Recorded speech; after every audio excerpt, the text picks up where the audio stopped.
Amigos, qué gusto saludarles. Para el sector laboral tampoco se ve un año sencillo por la inflación y el golpe que esto significa en el bolsillo. Además, la economía crecerá menos y habrá menos generación de empleos. Por si fuera poco, hay muchas adecuaciones legales en ese ámbito, desde la desaparición del outsourcing hasta las obligaciones pactadas en el TEMEC. Aún se batalla para que en los sindicatos haya voto libre, secreto y directo para elegir a sus dirigentes, y vienen muchas negociaciones salariales con la presión del aumento del 22% al salario mínimo. Y vamos a platicar con un experto, Óscar de la Vega, socio de la firma legal de la Vega y Martínez Rojas. ¿Cómo se ve el panorama laboral en este 2022? Lo invito a que nos acompañe. Bueno, pues estamos con Óscar de la Vega. Muchísimas gracias, Óscar. Te agradezco muchísimo la oportunidad de platicar contigo. Un experto en lo que tiene que ver con la parte laboral y un tema delicado. ¿Cuál es el panorama que estás viendo en materia laboral para este 2022 que estamos arrancando, Óscar? Gracias, Alberto, por permitirme estar aquí contigo y tu auditorio. Pues mira, son momentos realmente inéditos. Estamos viendo el efecto del TEMEC, particularmente. México, para participar en este gran mercado que es el TEMEC, pues tuvo que pagar una cuota, y esa cuota fue la parte laboral. La parte laboral, a diferencia del 94 con el NAFTA, pues era un acuerdo paralelo en materia de cooperación. Realmente no había sanciones fuertes. En esta ocasión se inserta un capítulo, el 23, y un anexo específico para la relación México-Estados Unidos. ¿Qué es lo que sucede? Es que el gobierno americano y particularmente los sindicatos americanos pues nos estaban culpando o nos culpan de que hacemos un concepto que ellos denominan el social dumping. ¿Qué es esto? Pues somos socios, pero tú pagas salarios muy inferiores a los que yo pago. Entonces, de ahí se detona, y esto viene desde el TPP, en el capítulo 19, el Trans-Pacific Partnership Agreement, con el gobierno de Obama, todavía que ellos no forman parte, pero nosotros quedamos inmersos, había un capítulo 19 también en temas laborales.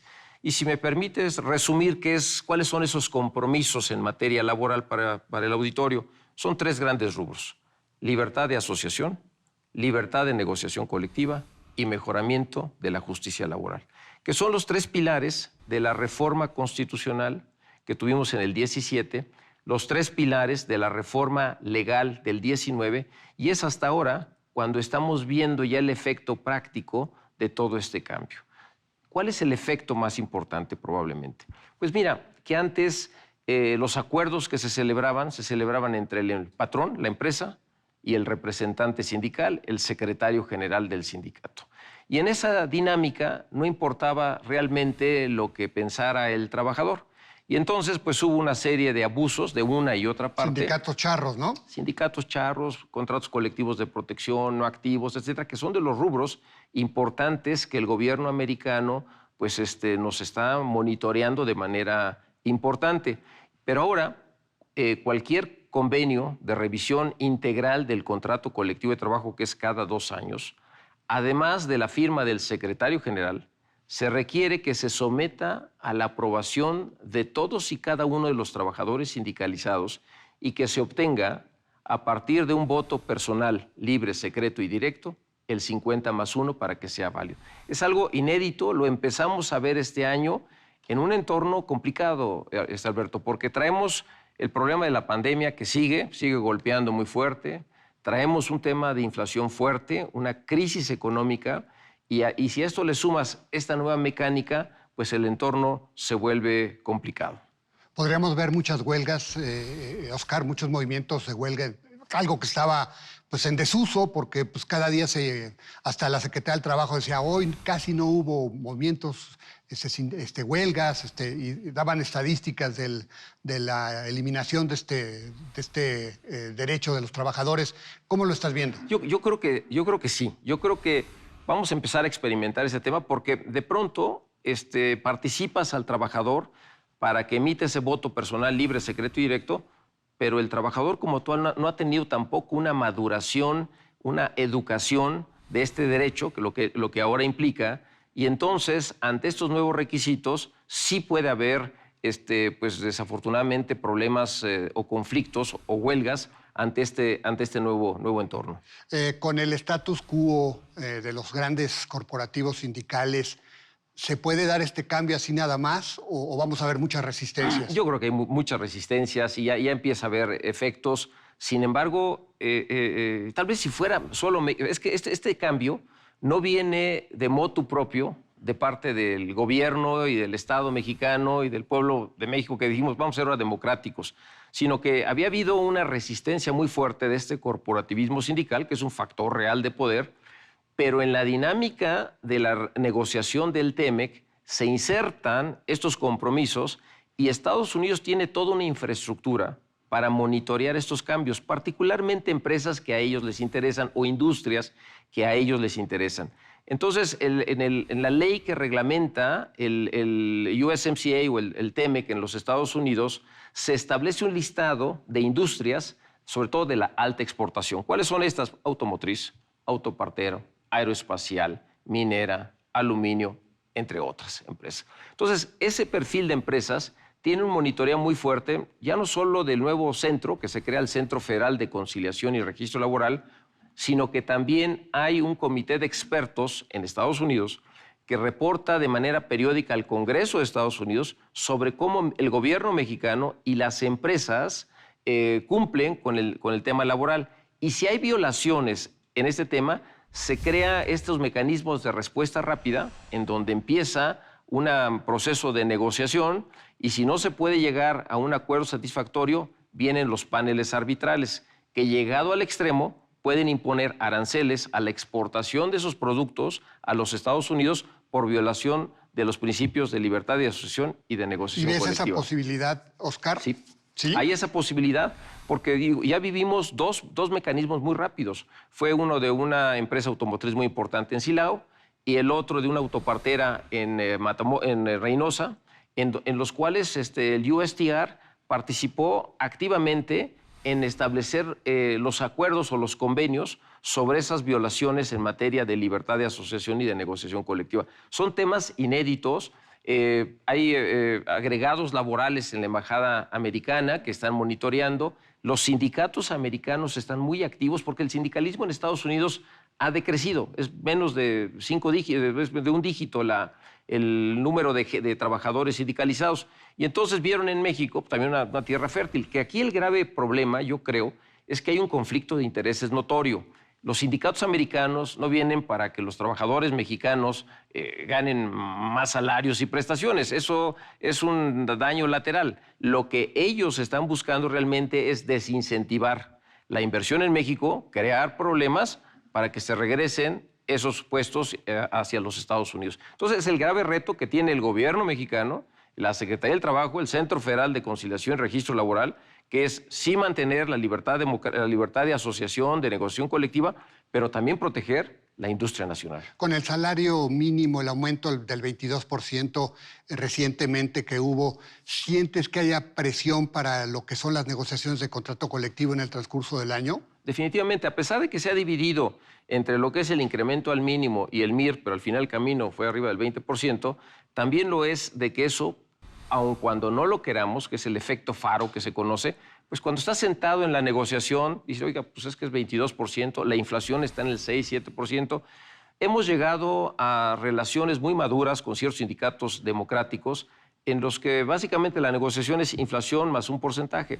En una economía sana yo te diría que es algo razonable, pero hoy por hoy vivimos una situación de crisis, Alberto, y ese es el gran problema y el riesgo en el que puede haber desafortunadamente problemas laborales sindicales. Y las empresas tienen que preparar sus planes de crisis. Es importante, hoy por hoy es otra dinámica, es otra forma de llevar a cabo las negociaciones colectivas y de los propios sindicatos tienen que reinventarse, realmente atender a la membresía, porque hoy por hoy en México el sindicalizarse es un derecho que tiene el trabajador, pero también otro que vamos a ver en breve, el derecho a no sindicalizarse, a no pagar cuotas sindicales, son momentos muy interesantes en el país. El partir de una negociación de inflación más un puntito, cuando estamos hablando de una inflación del 7%, pues para empresas, como tú lo dices, en un entorno en que la economía no está creciendo, pues es muy complicado, ¿no? O sea, me pongo del lado de la empresa, cuando tienes que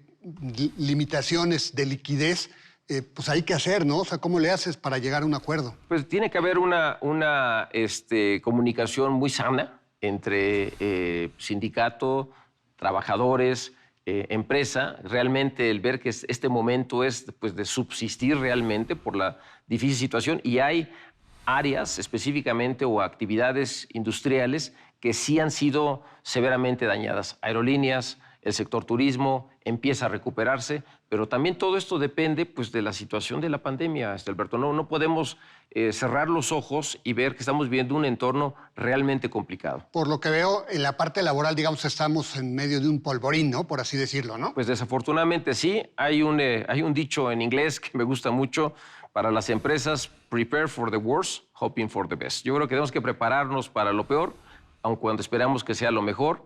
Y sí, definitivamente, las negociaciones reales de contratos colectivos de trabajo las vamos a empezar a ver ya durante este año. Y digamos, todos los ajustes que se hicieron a las instituciones para responder, ¿qué tan avanzados o qué tan rezagados estamos? Mira, yo creo que va razonablemente bien. Sin embargo, se crea un ente a nivel nacional, que es el Centro Federal de Conciliación y Registro Laboral, en el que tiene dentro de sus facultades, por lo menos son 3 muy importantes. Una, el registro de todos los contratos colectivos a nivel nacional. Todos los que estaban en el interior de la República, se registran todos los contratos colectivos, están en ese proceso.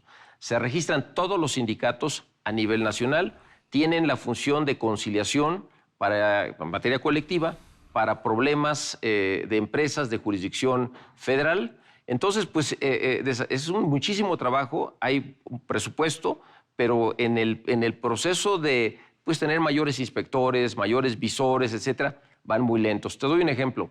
Hay un compromiso desde el 2019 hasta el 2023 que todos los contratos colectivos de trabajo, lo dice el TEMEC y el artículo 11 de la reforma, tienen que validarse, ratificarse por lo menos una vez a través de voto personal, libre, secreto y directo.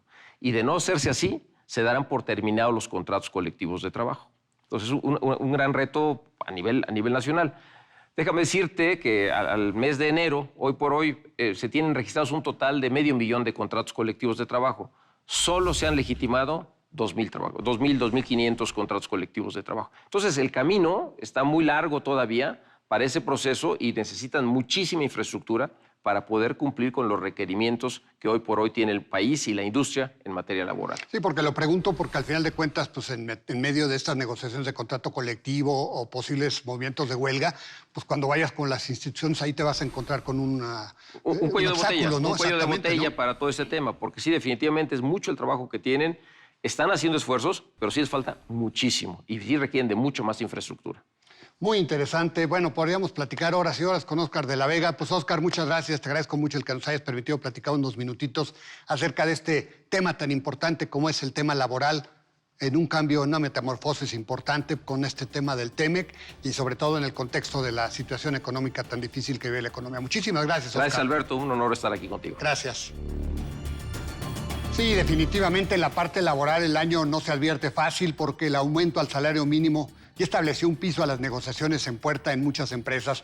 Tampoco ayuda una inflación que de partida está en 7%, además de que hay compromisos que cumplir con Estados Unidos y Canadá en lo que es el TEMEC. Incluya el panorama de la desaparición del outsourcing, que más allá de los excesos será una útil herramienta y que pues modifica el status quo. Lo invito a la próxima semana, aquí a la misma hora, con más nombres, nombres y nombres. Hasta la próxima.